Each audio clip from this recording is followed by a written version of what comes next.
हिरण्यकश्यपने असं केलं, त्याला विचारलं म्हणजे नारायण नारायण कुठे आहे म्हणे तुझा नारायण. त्याने त्या खांबाला लात मारली, त्या औदुंबरात अशी खुसली. तर त्यावेळेस त्यांचा जो दाह होता तो कमी झाला. कमी झाल्यानंतर श्री स्वामी समर्थ, जय जय स्वामी समर्थ. अनंत कोटी ब्रह्मांड नायक भगवान स्वामी महाराज की जय. भक्तजनांनो, आज मी तुम्हाला औदुंबराची सेवा केल्याने काय फळ मिळते आणि औदुंबराला काय वरदान मिळाले भगवान विष्णूकडून, हे आज मी तुम्हाला सांगणार आहे.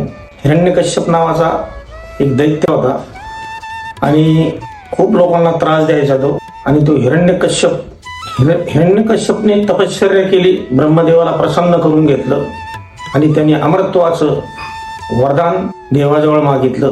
त्याने असं वरदान मागितलं, वरदान फार मोठं मागितलं, मला मृत्यू नाही आला पाहिजे. तो पण ना घरात ना बाहेर, ना रात्री ना दिवसा, ना जमिनीवर ना आकाशात. देवाला प्रश्न पडला. देवाने अवतार घेण्याचे ठरवले आणि त्या हिरण्यकश्यपचा मुलगा होता प्रल्हाद म्हणून. तो नेहमी नामस्मरण करीत राहायचा, ओम नमो नारायण, ओम नमो नारायण, ओम नमो नारायण, ओम नमो नारायण. एक दिवस असा झाला, भक्त प्रल्हादाला त्यांनी जवळ बोलावलं आणि विचारलं का तुम्ही नारायण नारायण नारायण नारायण काय करतो. तर त्याने नारायण नाते म्हणे तुम्ही पितायत म्हणे, परमेश्वर नाही म्हणे, तुम्हाला एवढं वरदान मिळालंय म्हणजे तुम्ही असं समजायचं नाही का मी परमेश्वर आहे म्हणून. आणि त्याचं एकच चालू फक्त जप नारायण नारायण. हिरण्यकश्यपने असं केलं, त्याला विचारलं म्हणजे नारायण नारायण कुठे आहे म्हणे तुझा नारायण. तर त्यावेळेस ती म्हणे चराचरामध्ये भरलेला आहे म्हणे नारायण. आणि ती म्हणजे तिथे महालाला एक खांब होता, त्या खांबाला आणि या खांबात आहे का, ते म्हणे हो या खांबामध्ये सुद्धा नारायण आहेत. तर त्याने त्या खांबाला लात मारली आणि त्या खांबातून ना नर ना पशु असा अवतार भगवान विष्णूंनी धारण केला. नारायण तिथे प्रगट झाले. ते पण खाली नर, वरती तोंड त्याचं सिंहाचं, असा नरसिंहाचा अवतार धारण केला. आणि त्यांनी त्या हिरण्यकश्यपला धरलं. ना रात्री ना दिवसा ना घरात ना बाहेर अशा ठिकाणी हिरण्यकश्यपला धरलं आणि आपल्या मांडीवर त्याने ठेवलं. आणि त्यांनी त्या हिरण्यकश्यपला आपली जी वाघाची जी नखं होती त्या नखानी हिरण्यकश्यपला फाडलं. फाडल्यानंतर त्या नखाची इतकी आग झाली, तो इतका विषारी होता, त्याच्या अंगात इतकं विष भरलेलं होतं हिरण्यकश्यपच्या शरीरामध्ये. आणि ते आग झाली आणि फार आ हा हा हा हा असा एकदम असा हाहाकार झाला. तर माता लक्ष्मी तिथून औदुंबराची एका ताटामध्ये फळं घेऊन आली आणि ती भगवान विष्णू पुढं धरली आणि नारायणाला सांगितलं, प्रभू तुमची ही जी नख आहे, तुमची ज्या नखाची जी आग झाली ती ह्या औदुंबराच्या फळामध्ये तुम्ही अशी घाला. आणि ती नख त्या औदुंबरात अशी खुसली. तर त्यावेळेस त्यांचा जो दाह होता तो कमी झाला.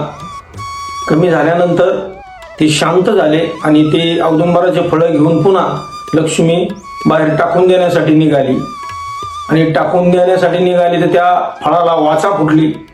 म्हणे प्रभू तुमचा दाह कमी झालाय आणि म्हणे मला तुम्ही आज टाकून द्यायला निघाले. तर लक्ष्मीला सांगितलं थांब म्हणे.